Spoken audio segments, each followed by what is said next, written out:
Hi everybody. In GK we will see next quiz. Quiz 12. A. Literature. Name the authors of the following famous works from the boxes. See, here are given some works. In that box they given some author's name. We should write correctly. Okay, first one, Brave New World. The author of this work, Brave New World. Who is the author? Aldous Huxley. First one ku Aldous Huxley. Lady of Salad. Second one, Lady of Salad, Alfred Tennyson. Alfred Tennyson. Third one, Three Men in a Boat. Three Men, Jerome K. Jerome. Okay, Three Men in a Boat, Jerome K. Jerome. Next, Mayor of Castor Bridges. Bridge. அப்படின்றது எழுதுனது யாரு? Thomas Hardy. An outline of intellectual rubbish. An outline of intellectual rubbish. Bertrand Russell. சரியா? See, கரெக்டாக பார்த்து எழுதிக்கோங்க. First one, brave new world அப்படின்றது யார் எழுதியிருக்காங்க, யார் ஆத்தர் அப்படின்னா Aldous Huxley. Lady of Shalott, Alfred Tennyson. Three men in a boat, Jerome K Jerome. Mayor of Casterbridge பிரிட்ஜ், Thomas Hardy. An outline of intellectual rubbish, Bertrand Russell. ஓகேவா? Next, match the following by placing the corresponding alphabets in the boxes. First one, soap. Soap அப்படின்றது நமக்கு தெரியும், போட்ட உடனேயும் நமக்கு நுரை வரும். அந்த நுரை என்ன சொல்லுவோம்? லேதர் அப்படின்னு சொல்லுவோம். So it produces leather with hot water.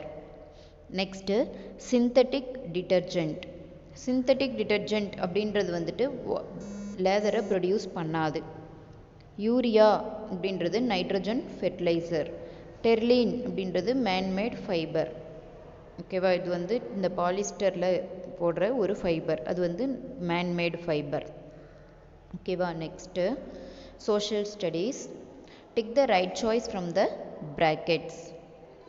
The United Nations Organization came into being on 25th October. United Nations Organization UNO எப்போ ஸ்டார்ட் ஆச்சுன்னா 25th October. Next, headquarters of the UNO is in New York.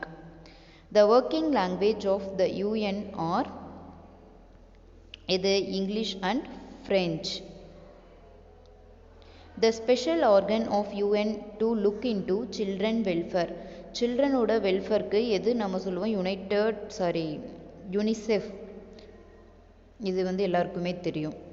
The UN was set up. UN எப்போ நடந்தது? எப்போ setup பண்ணாங்க? at the end of World War II. சரியா? Next, general. Each of the places below are famous for certain things. With the help of the pictures, associate the industries found in each place. So கீழே some places கொடுத்துருக்காங்க, அது வந்து ஏதோ ஒரு விஷயத்துக்கு ஏதோ ஒரு பொருளுக்கு ஃபேமஸ். அது என்னன்னு பாருங்கள். டெட்ராய்ட் அப்படின்றது எதுக்கு ஃபேமஸ்? Motor cars. பெரம்பலூர் அப்படின்றது இந்தியாவில் இருக்குது, அது எதுக்கு famous? Passenger coach factory. Hollywood films. Sheffield cutlery. கட்லரிங்கிறது இங்கே பாருங்கள், கட் பண்ணுறதுக்கான திங்ஸ், அதுக்கான பிக்சர்ஸுமே கீழே கொடுத்துருக்காங்க. Kuwait oil fields. இங்கே பிக்சர்ஸ் கொடுத்துருக்காங்க பாருங்கள், எதுக்கு எது ஃபேமஸ் அப்படின்னு சொல்லி. அந்த டெட்ராய்ட்டுங்கிறது கார்ஸ், அது வந்து மோட்டார் கார்ஸ். இந்தியாவில் பெரம்பலூரில் பேசஞ்சர் கோச் ஃபேக்ட்ரி இருக்குது. அதுக்கப்புறமா ஒருத்தர் ஃபோட்டோ எடுக்கிற மாதிரி ஒரு சீன் இருக்குது பாருங்கள், அது வந்து ஃபில்ம்ஸு, ஹாலிவுட்டு. ஷெஃபீல்டு அப்படின்றவங்க வந்து கட்லரி, கீழே வந்து பாருங்கள் அந்த கட்டிங் திங்ஸ்லாம் இருக்குது. குவைத் அப்படின்றது ஆயில் ஃபீல்ட்ஸ்க்கு. ஓகேவா? B, mathematics and science. Tick the right choice from the brackets. So இந்த கொஷின்ஸில் இந்த 3 கொஷின்ஸுமே பார்த்தீங்கன்னா பேஸ்ட் ஆன் அந்த principal years, rate of interest, simple interest, compound interest கொடுத்துருப்பாங்க இல்லையா? ஸோ அந்த அதுக்கு ரிலேட்டடாக கொடுத்துருக்காங்க. ஃபர்ஸ்ட் கொஷின் பாருங்கள். Principal P becomes 3P in 10 years at compound interest 1% per annum. In 30 years it will become, இது 10 இயர்ஸில் வந்து பிரின்சிபல் அமௌண்ட்டு 3P அப்படின்னு சொல்லிட்டாங்க. 30 இயர்ஸ்க்கு அப்புறம் அது எவ்வளவா இருக்கும்? 10 இயர்ஸில் 3Pன்னு சொன்னாங்க. அப்போ 30 இயர்ஸில் எவ்வளவா இருக்கும் அப்படின்னு தான் கேட்டிருக்காங்க. 10 இயர்ஸில் வந்து 3P அப்படின்னா அப்போ 20 இயர்ஸில் எவ்வளவா இருக்கும்? பிரின்சிபல் வந்து 3P, அப்போது 3 இன்ட்டு 3P. ஏன்னா வந்து ஒரு வருஷத்துக்கும் என்ன ஆகுது? காம்பவுண்ட் இன்ட்ரெஸ்ட்னால் அந்த வட்டிக்கு வட்டி வர்றது இல்லையா? ஸோ ஒவ்வொரு வருஷத்துக்கும் வந்து என்ன ஆகுது? 3P இன்க்ரீஸ் ஆகிட்டே இருக்குது. அப்போது 3 இன்ட்டு 3P 9P. அப்போ 30 இயர்ஸில் என்னவாகுது? 3 இன்ட்டு 9P. ஏன்னா ஸ்டார்டிங்கில் பார்த்தீங்கன்னா 3P. ஒவ்வொரு தடவையும் பிரின்சிபல் அமௌண்ட் மட்டும்தான் நமக்கு என்ன ஆகிட்டுருக்கு? இன்க்ரீஸ் ஆகிக்கிட்டு இருக்கு. ஸோ Pக்கு பதிலாக தான் 9P போடுறோம். 3 கூட மல்டிப்ளை பண்ணிக்கிறோம். 30 இயர்ஸில் 3 இன்ட்டு 9P 27P. ஆன்சர் என்னது? 27P. செகண்ட் கொஷின் பாருங்கள். Principal P becomes 2P at the end of 6 years at compound interest of 1% per annum. The amount at the end of 24 years was 1600 rupees. The amount at the beginning was எவ்வளோன்னு சொல்லி கேட்குறாங்க. P வந்து 2P ஆயிடுச்சு. 6 இயர்ஸ்க்கு அப்புறமா P வந்து 2P ஆயிடுச்சு. அப்போ 24 இயர்ஸ்க்கு அப்புறம் பார்த்தீங்கன்னா 1600 rupees இருக்குது. அப்போது பிகினிங்கில் பிரின்சிபல் அமௌண்ட் என்னவா இருக்கும்? இதுதான் வந்து கொஷின். என்ன சொல்லியிருக்காங்க? P becomes 2P எப்போ? 6 இயர்ஸ்க்கு அப்புறமா.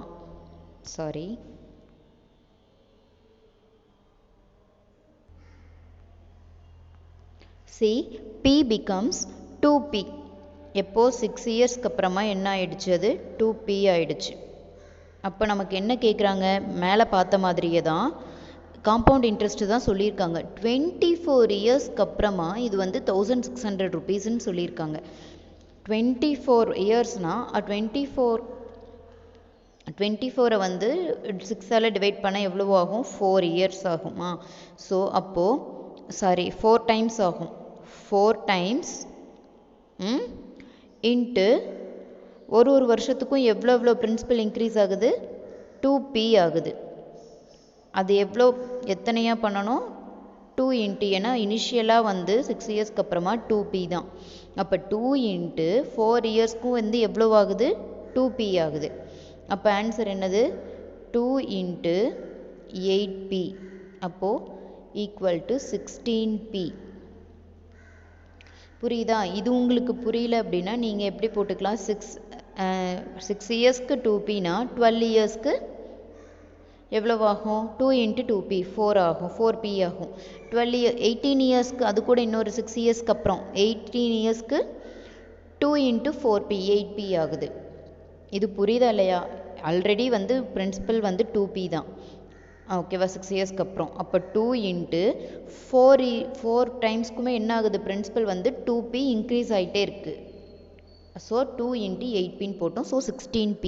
16 அப்போ 24 இயர்ஸ்க்கு அப்புறமா எவ்வளவா இருக்கும்? 16Pயாக இருக்கும். 16P 24 இயர்ஸ்க்கு அப்புறம் 1600 rupees ஆகுது. அப்போ இனிஷியலாக பிரின்சிபல் எவ்வளோ? 1600 டிவைடட் பை 16. அப்போது 16 கேன்சல் ஆகிடுது. 100 rupees. இனிஷியலாக பிரின்சிபல் எவ்வளோ ருபீஸு? 100 rupees. சரியா? Third question. Principal rupees 100 becomes 200 at the end of 5 years at compound interest 1% per annum. Then interest எவ்வளோ இருக்கும் அப்படின்னு சொல்லி கேட்குறாங்க. பாருங்கள், P எவ்வளோவா இருக்குது? இப்போது 200 இருக்குது. எப்போ? 5 இயர்ஸ்க்கு அப்புறமா. இன்ட்ரெஸ்ட் வந்து 1% தான். பை 100 PNR by 100 அந்த ஃபார்முலாவை நம்ம அப்ளை பண்ணுவோமா? அப்போ என்ன ஆகும்? அப்போது 10 அந்த மாதிரி தான் இருக்குது. அப்போது லெஸ் தென் 20% per annum. சரியா? Okay, that's all students. Doubt இருந்தால் என்னை கேளுங்க. நெக்ஸ்ட் குவிஸ் நெக்ஸ்ட் கிளாஸில் பார்க்கலாம்.